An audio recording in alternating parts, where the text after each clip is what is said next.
ស្ដីបងប្អូនទាំងអស់គ្នាថ្ងៃនេះខ្ញុំយកអាម្ទេសយើងអាម្ទេសប្លោកក្រៀមយកមកហាលកិនធ្វើជាម្សៅ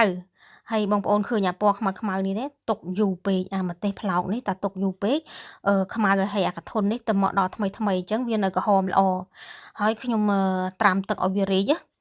ត្រាំទឹកឲ្យវារីកបេះគ្រាប់បេះអីដីអីចេញអស់ទៅលាងឲ្យស្អាតទៅខ្ញុំទុកឲ្យវាស្រស់ទឹកបានខ្ញុំយកទៅហាលនៅពេលដែលបងប្អូនហាលបើសិនជាអត់មានម៉ាស៊ីនដូចខ្ញុំបងប្អូនដាក់ក្នុងអូវិនទៅហើយបើនៅស្រុកខ្មែរក្តៅល្អហើយខ្ញុំហាលទើតែស្ងួតច្រោកតាម្ទេសនឹងវាឡើងស្រួយណាបន្ទាប់មកខ្ញុំយកទៅកាត់ខ្ញុំហាលនេះប្រហែលជា2ទៅ3ម៉ោងនៅពេលដែលវាស្ងួតហើយពេលដែលវាស្ងួតនៅក្តៅបងប្អូនយកមកដាក់កិនទៅ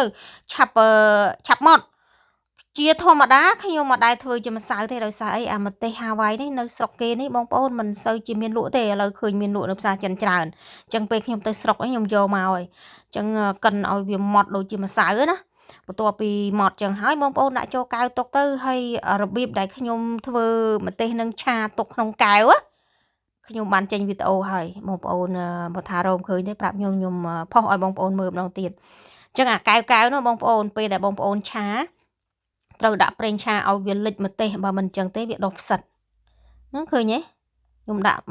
ប្រេងឆាឡើងលិចម្ទេសហើយយើងដាក់ទូទឹកកកធម្មតាទៅត្រូវការស្លពេលណាដកផ្លែតពេលហ្នឹងមកវាងាយស្រួលយើងនៅស្រុកគេពេលខ្លះវាពិបាកបងប្អូនយើងធ្វើការធ្វើអីអញ្ចឹងទៅមានរបស់ស្រាប់ហើយវាងាយស្រួលអញ្ចឹងនៅក្នុងវីដេអូនេះមានតែប៉ុណ្្នឹងទេសូមជម្រាបលា